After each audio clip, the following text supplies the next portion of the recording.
Hai semuanya, selamat datang di channel Sen Horizon. Apa kabar? Kalian tahu nggak kalau banyak perusahaan besar yang kita pakai sehari-hari dulunya cuma ide di kepala. Mereka itu yang kita kenal sekarang sebagai startup. Nah, di video kali ini kita bakal bahas perjalanan sejarah startup dari yang sederhana banget sampai jadi raksasa dunia. Yuk kita mulai. Semuanya dimulai dari tempat sederhana, garasi misalnya. Kalau ngomongin startup, pasti kita ingat Silicon Valley kan. Tempat ini jadi rumahnya banyak perusahaan teknologi besar. Tapi tahukah kalian awal mula gerakan startup udah ada sejak era 1970-an. Contohnya Hewlett Packard alias XP. Perusahaan ini didirikan di sebuah garasi kecil di Palo Alto, California tahun 1939. XP ini bisa dibilang nenek moyangnya startup modern. Mereka memulai dengan teknologi sederhana dan terus berkembang. Fast forward ke tahun 1990-an, ada momen yang disebut dot-com boom. Waktu itu, internet mulai booming. Dan banyak banget perusahaan yang muncul dengan ide-ide kreatif. Mulai dari jualan online, media sosial, sampai mesin pencari. Amazon misalnya. Dulunya cuma toko buku online yang didirikan Jeff Bezos di garasi rumahnya. Terus ada Google yang lahir dari proyek mahasiswa di Stanford. Kalau di Indonesia, ada yang ingat Kaskus, itu juga awalnya dibuat sebagai forum kecil. Jadi, apa sih sebenarnya startup itu? Secara sederhana, startup adalah perusahaan rintisan yang biasanya fokus ke inovasi, terutama di bidang teknologi. Mereka biasanya punya tim kecil, ide brilian, dan modal terbatas. Namun, kunci utama dari startup itu bukan cuma inovasi, tapi juga kecepatan berkembang. Makanya istilah scalable sering banget kita dengar. Di tahun 2010-an, dunia startup makin gila. Muncullah istilah unicorn. Unicorn ini adalah startup yang valuasinya tembus 1 miliar dolar US. Keren banget kan? Di dunia ada nama-nama besar kayak Uber, Airbnb, dan Spotify. Kalau di Indonesia kita punya Gojek, Tokopedia, Bukalapak, dan Traveloka. Mereka semua berawal dari ide simpel tapi punya solusi untuk masalah besar. Tapi nggak semua startup bisa bertahan ya. Persaingan ketat, perubahan teknologi, dan manajemen yang kurang baik sering bikin startup gagal.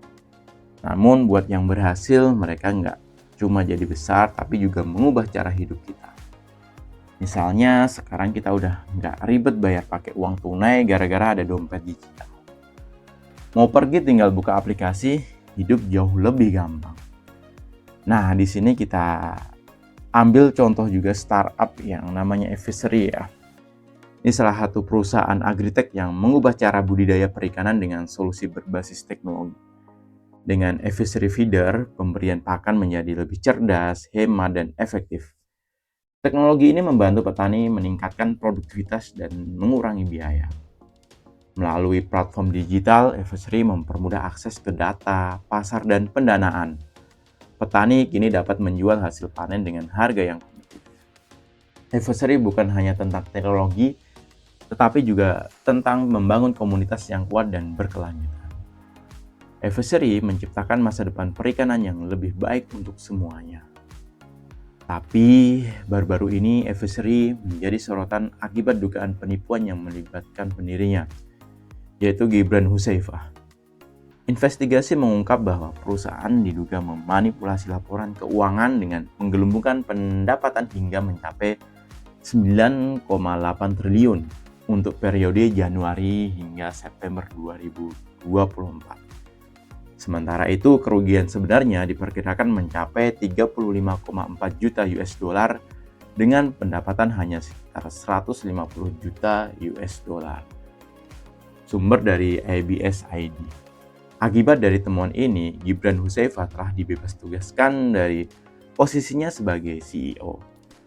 Patrick Melujo, pendiri No Start Group yang merupakan salah satu investor Evisery, menyatakan bahwa kasus ini sangat memalukan dan merusak reputasi komunitas startup Indonesia. Sumber dari Tirto ID. Perusahaan saat ini berada di bawah kepemimpinan interim CEO-nya Adi Wibisono dan interim CFO Albertus Sasmitra. Langkah ini diambil sebagai upaya untuk memperbaiki tata kelola perusahaan dan memulihkan kepercayaan investor startup publik. Sumber dari katadata.co.id.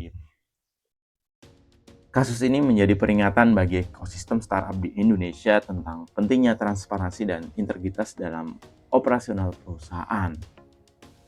Jadi itulah perjalanan seru sejarah startup dari garasi kecil sampai jadi unicorn besar, tentang sukses dan gagalnya perusahaan startup. Buat kalian semua, tulis di kolom komentar ya, apa yang perlu diperbaiki untuk startup Indonesia ini agar tetap bisa dipercaya sama investor-investor besar dalam negeri maupun luar negeri. Jangan lupa like, share, dan subscribe biar nggak ketinggalan di video keren lainnya. Sampai jumpa di video selanjutnya.